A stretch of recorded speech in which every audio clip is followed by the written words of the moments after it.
Protagonistas en Contextos. Pues le agradecemos muchísimo al doctor Hugo Morales, presidente de la Comisión Estatal de Derechos Humanos en Coahuila, que nos acompaña en la mañana de hoy para hablar sobre esto, las quejas que hay sobre violación a derechos humanos contra policías en la modalidad de falsas acusaciones. Hugo, bienvenido a este espacio de Contexto, nos da mucho gusto saludarte y que nos platiques cómo va el año en función de estas quejas, sobre todo contra miembros de corporaciones policíacas. Buen día, Marcela, al auditorio. Gracias por el espacio. Primero que nada, comentarte que prácticamente los números con los que cerramos el año pasado, pues son con los que hemos iniciado, claro, de forma proporcionalmente diferente a lo que va correspondiendo al primer bimestre.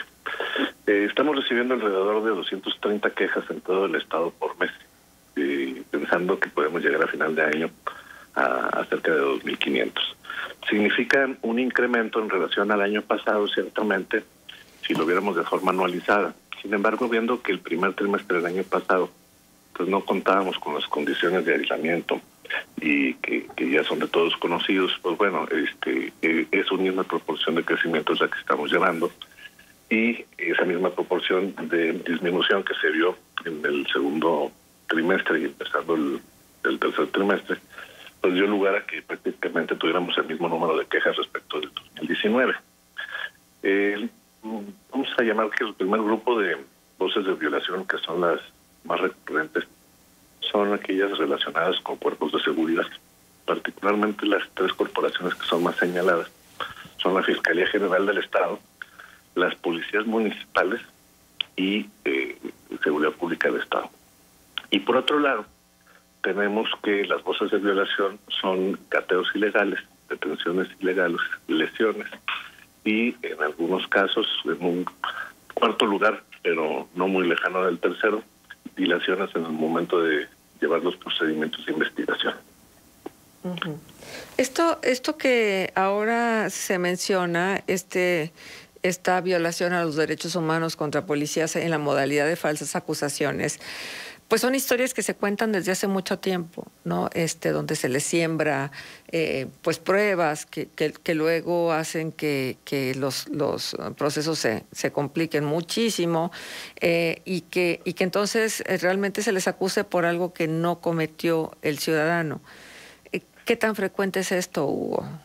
Mira, hay que decir que verdaderamente los policías todavía se encuentran con un estándar de prueba, pues no estoy seguro de si alto, pero por lo pronto parece difícil de cumplir en las condiciones de capacitación que han venido recibiendo. Por ejemplo, te pongo un ejemplo que ahora sí que no es poco común. Cuando está a punto de salir una orden de aprehensión en contra de una persona que presuntamente habría participado en hechos delictivos, pero que no cuentan con tiempo suficiente como para que ésta salga y poder garantizar que la persona no se va a sustraer de la acción de la justicia, pues se provoca tal vez algún tipo de incidente en el cual es detenido y posteriormente, o detenida y posteriormente es liberada. Cuenta de ello, te digo, algún juez ha encontrado ya este modelo de operación, particularmente en la zona sureste, y es quien finalmente da a conocer a la Comisión de Derechos Humanos esta situación y dando lugar posteriormente a una recomendación. No traigo aquí a la mano el número de la recomendación, podría haber sido la 26 del año pasado, pero nos da cuenta de ciertas circunstancias que pasan en este sentido y de que evidentemente pues las fuerzas del orden necesitan robustecer esa capacidad, no solamente para garantizar la seguridad de todos, sino para que en lo individual se estén respetando los derechos de las personas que son justiciables. Ajá. La nota de Armando Ríos para Vanguardia dice que suman 185 en la entidad desde 2018, es decir, perfilados con esta figura de violación en la modalidad de falsas acusaciones, violación a los derechos humanos. Y tan solo en enero pasado registraron 7. ¿Qué sucede después de que el ciudadano va y pone una queja como esta, Hugo? Mira, nosotros generamos un proceso de investigación que va desde, evidentemente, conocer la versión de las personas que se vieron involucradas, que puede ser la persona afectada, sus familiares, las personas que estuvieron presentes, videocámaras y sus grabaciones, en algunos casos documentos, y a partir de todo esto poder identificar la posibilidad o no de la existencia de la voz de violación. Hay que decir que no todos los casos terminan acreditando este tipo de violaciones, y hay que decir que en los casos en que se llega a presentar y esas violaciones no son graves, pueden pasar por un proceso de conciliación en el cual las partes pues resuelven, dirimen la situación con el aval de la comisión y pues se les repara el daño.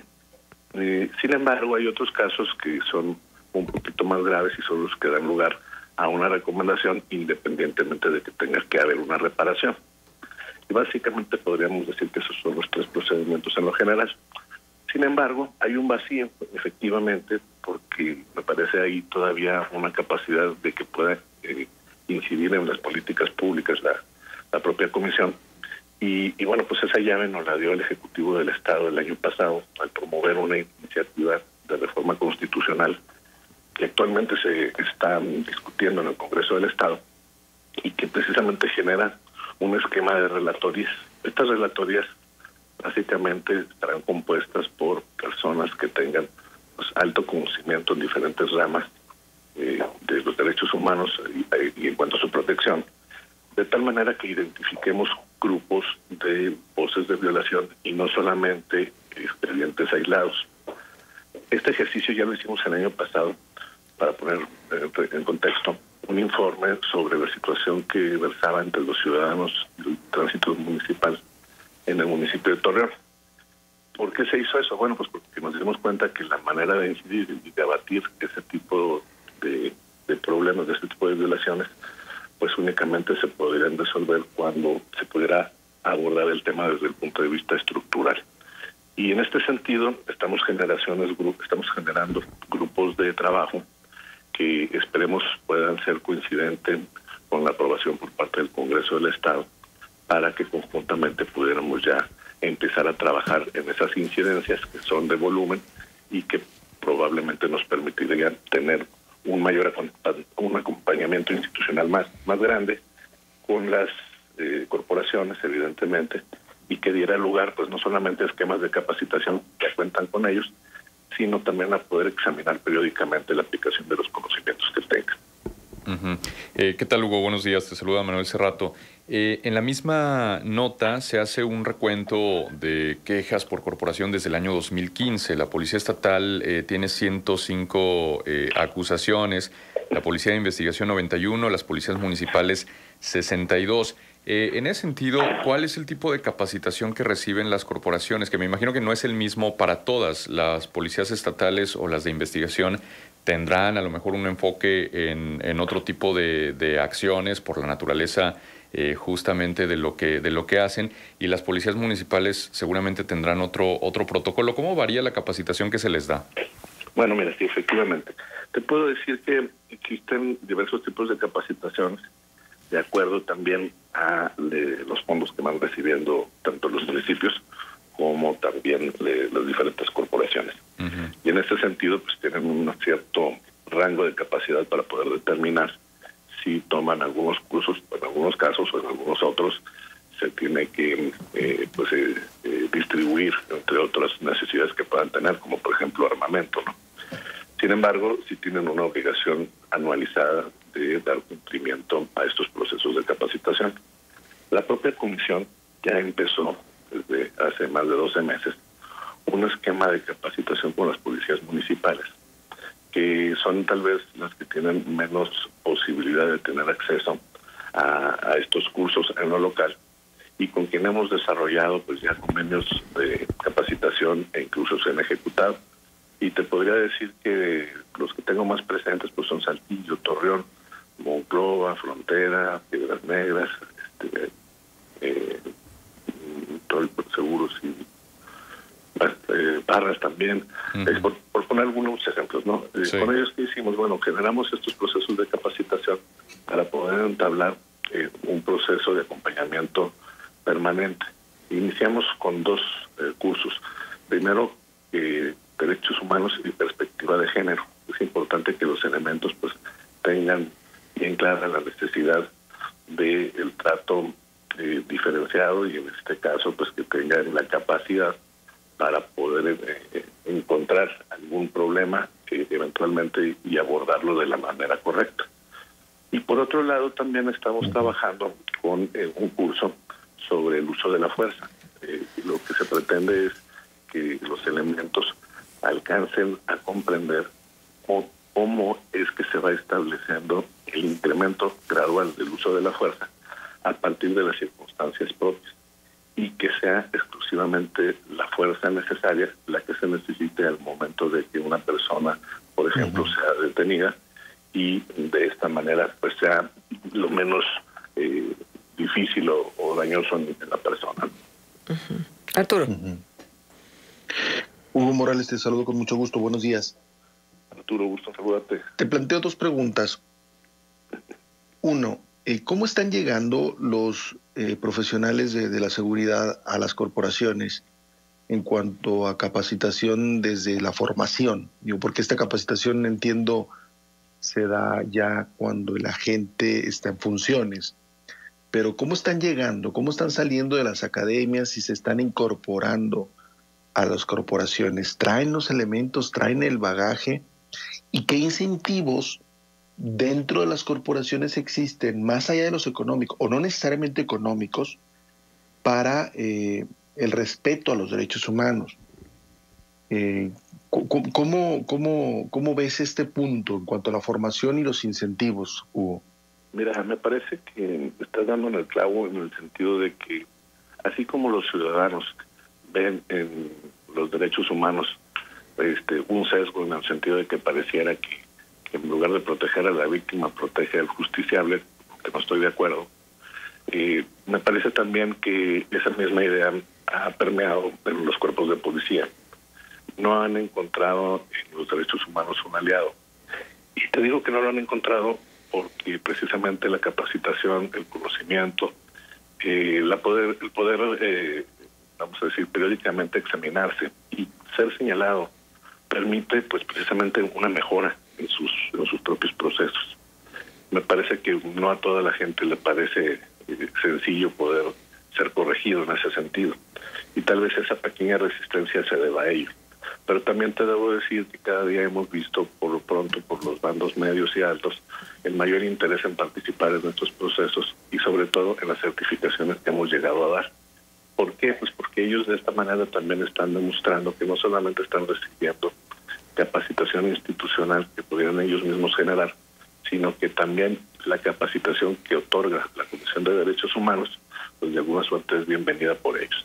Me parece que esto, bueno, pues habrá de ser un trabajo de mediano plazo, de la mano de las relatorías que estamos comentando, porque estas relatorías podríamos establecer un parteaguas en un esquema de trabajo para toda la comisión. Por ejemplo, nosotros tenemos alrededor de 400 quejas en contra de detenciones ilegales, a lo mejor unas 350 en contra de cateos ilegales, y de las cuales probablemente únicamente se hayan recomendado alrededor de 15. Quiere decir que las otras pudieron haberse resuelto por vía de conciliación, por su defecto que no hubo elementos. Pero si considerábamos nuestro volumen total, pues prácticamente el 25% de las quejas corresponde a estas voces de violación. Y ello nos hace pensar pues que resolver una queja y eventualmente emitirla, que la acepten y que se cumpla, pues resolvió a una persona en relación a un hecho que le ocurrió a esta persona. Pero si volteamos a ver al resto de la población, pues evidentemente este volumen nos tiene que llevar a trabajar de forma diferente y a entender que el esquema tradicional pues seguramente va a seguir defendiendo a quien se queja, pero aquellas personas que no se quejan porque no tienen la condición o la situación específica de vulnerabilidad alta, pues prefieren dejarlo pasar. Vamos a decir que podríamos llevarlo esto a un órgano procurador como decir, bueno, pues ¿sabe qué? Me robaron 10 pesos, ¿no? Me sale más caro ir a la fiscalía y poner la denuncia y estar dando vueltas. Sí, pero si consideramos que en esa esquina les roban 10 pesos a cada persona, cada 10 minutos, pues entonces podríamos generar un esquema de trabajo que permitiera resguardar esa área, ¿no? En ese mismo contexto, nosotros lo que pensamos es que al verse estas voces de violación siendo tan recurridas o violentadas de manera tal vez tan pequeña y no genera tanto interés en la persona quejosa, pues lo único que nos hace voltear para poder trabajar en grupo todas esas quejas y poder trabajar institucionalmente en la solución de las mismas. Hugo, y hace un momento hablabas del tema de los protocolos que se apliquen debidamente, que no haya violencia excesiva en la aplicación de la ley. Me parece muy importante porque hoy luego puede existir, o te pregunto, ¿qué tanto puede haber en los agentes una contención que le lleve incluso a no aplicar la ley por miedo a verse exhibidos? Porque, bueno, los protocolos, así a veces no son bien conocidos por las propias autoridades, pues mucho menos por el grueso de la población, ¿no? Y se pueden generar malas interpretaciones que terminan afectando a policías en particular o dañando incluso toda la corporación. En este sentido, ¿cómo ves la situación y qué se puede hacer? Porque creo que sí es un tema que cada vez es más recurrente hoy en cuanto al tema de los abusos y la aplicación de los protocolos, ¿no? Sí, mira, estoy totalmente de acuerdo contigo en que hay mucho trabajo por hacer. Sin embargo, también me parece que las corporaciones han venido trabajando también bastante en esos procesos de sensibilización. No podría decirte exactamente como un plazo, ¿no?, en el cual podríamos decir ya la libramos. Sí vamos caminando. Me parece que precisamente ellos dan cuenta de las recomendaciones que hemos venido dando, y las recomendaciones oficiales y las no oficiales, ¿no? Porque las no oficiales, pues desde el punto de vista genérico, a veces nos sentamos con las autoridades, encontramos esas voces de prevención repugnantes y las empezamos a trabajar desde el punto de vista independiente de una recomendación. Sin embargo, cuando se presenta la recomendación, pues bueno, en ese caso sí tenemos que hacer un trabajo todavía más laborioso para poder garantizar los procesos de capacitación. Y esos procesos de capacitación, cuando devienen de una recomendación, no son sencillos. Te puedo decir que hay un caso en la zona sudeste de una persona de origen hondureño que fallece producto de un disparo de arma de fuego de un elemento de la Fiscalía General del Estado. Y el fallecimiento de esta persona dio lugar a la generación de una recomendación y al seguimiento de la misma. Te puedo decir que prácticamente nos ha tomado pues un año en concluir el periodo de cumplimiento de esa recomendación, porque los procesos de capacitación que eran requeridos pues tomaban tiempo. Es decir, no nada más significaba inscribir a los elementos en el curso y ya esperar que pasara el tiempo para que lo acreditaran, sino que era que se pudieran matricular, que una vez que estuvieran matriculados fueran cumpliendo con los requisitos académicos y finalmente que pudieran demostrar en un examen periódico que han tenido estos elementos de conocimiento nuevo y que son prácticos y que no se les olvida. Entonces, poder garantizar esto pues dura un año y medio. Y bueno, pues el resultado de ello apenas se podrá ver cuando estos elementos utilizan esas herramientas. Pero lo que es importante es que se está trabajando en ese sentido. Hugo, déjame preguntarte algo. ¿Se cruza información, por ejemplo, para saber si los policías que luego intervienen en alguna situación violatoria a los derechos humanos de algún miembro de la sociedad tienen el aval de las pruebas de acreditación y confianza? Mira, todos los elementos que trabajan para las instituciones de seguridad pública en el estado de Coahuila deben pasar por los exámenes de control de confianza. No hay excepción. O sea, no hay distancia entre el deber y el ser. No, todos deben pasar por ahí, todos deben cumplirlo, y en la práctica se llegan a dar casos como el que acabo de comentar, pero la idea es que los procesos de control y confianza son un elemento indispensable para poder ingresar a la corporación.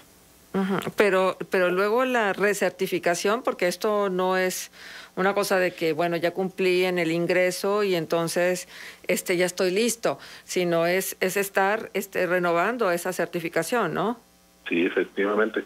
Mira, por lo menos cada 2 años tienen que ser certificados, pero resulta que como protocolos de diferentes corporaciones se están llevando, si no entiendo mal, en Coahuila cada año. esos procesos de certificación. Pero habla la norma de que puede llegar a ser hasta 2 años. Muy bien. ¿Cuál sería la recomendación que haría el doctor Hugo Morales al ciudadano en caso de verse comprometido ante una situación de esta naturaleza de la que hemos platicado el día de hoy? Bueno, pues evidentemente ponerse en contacto, en primer punto, pues con las autoridades al 911, que son las que le pueden permitir una reacción inmediata, ¿verdad? Pero nosotros como comisión también podemos dar el seguimiento de la misma a través de las telefónicas, a través de nuestro propio servicio de web, en el cual se pueden levantar quejas, y también por vía telefónica. Lo que es muy importante comprender es que la Comisión de Derechos Humanos iniciaría en todo caso un procedimiento para investigar si existe alguna violación a los derechos humanos. Pero en caso de urgencia o emergencia, pues lo primordial en todo caso siempre será marcar 911 para que los cuerpos de reacción puedan atenderles rápidamente, y posteriormente ya sea la Comisión de Derechos Humanos la que pueda tomar nota del asunto. Muy bien, Hugo. Pues te agradecemos muchísimo que nos hayas acompañado, que hayamos podido platicar contigo respecto a este tema, porque la verdad es que sí, creo que se tiene que hacer mucho, se tiene que trabajar mucho para que haya confianza y para que esta relación entre los cuerpos de policiales, cualquiera que sea su nivel o cualquier corporación que pertenezcan, sea la que todos queremos que sea, es decir, que haya confianza de por medio. Pues totalmente de acuerdo, Marcelo. Confianza de un lado y del otro lado, diría yo también. Recordemos que, pues, si bien es la tarea fundamental del Estado otorgar seguridad, también es pues de reconocerse que los elementos de seguridad pública en algunos casos pues exponen su vida, se exponen personalmente y familiarmente, y bueno, pues también un reconocimiento para aquellos que hacen bien su trabajo. Sí, sin duda. Así es. Bien dicho. Muchas gracias, Hugo. Nos encantó saludarte y tenerte aquí en el espacio. Pues al contrario, muchas gracias por interesarse en los temas de la comisión. Gracias. Gracias, Hugo. El doctor Hugo Morales, presidente de la Comisión Estatal de Derechos Humanos en Coahuila, estuvo con nosotros. Bueno, pues mire, precisamente a propósito de violación de derechos humanos será lo que vamos a platicar luego de la pausa comercial, cuando tengamos como invitada a Melissa Zamora, abogada del Centro PROD, sobre la conclusión definitiva del proceso penal contra Mónica Esparza. Y antes de irnos a la pausa, fíjate que hoy Politicón, la columna de Vanguardia, dice lo siguiente a propósito del incendio en Arteaga. Justo hace una semana se había lanzado la alerta de riesgo de incendios forestales, no solo en Arteaga, de Everardo Durán, sino en todo Coahuila, porque la sequía tiene varios meses. Ayer impactó un incendio en Rancho Nuevo, municipio de Arteaga. Por esos rumbos están las huertas de la familia Durán y cuentan que se les vio desesperados por conseguir no solo brigadistas, sino sobre todo helicópteros, porque el fuego se extendió en 2 montañas. La Comisión Nacional Forestal y el Gobierno Federal aprenderán apenas en este año que haber recortado presupuesto y prácticamente desaparecer los centros regionales del fuego fue un error. Bien dicen que echando a perder se aprende, pero aquí el costo es alto, altísimo. 8:05, vamos a la pausa. Contextos.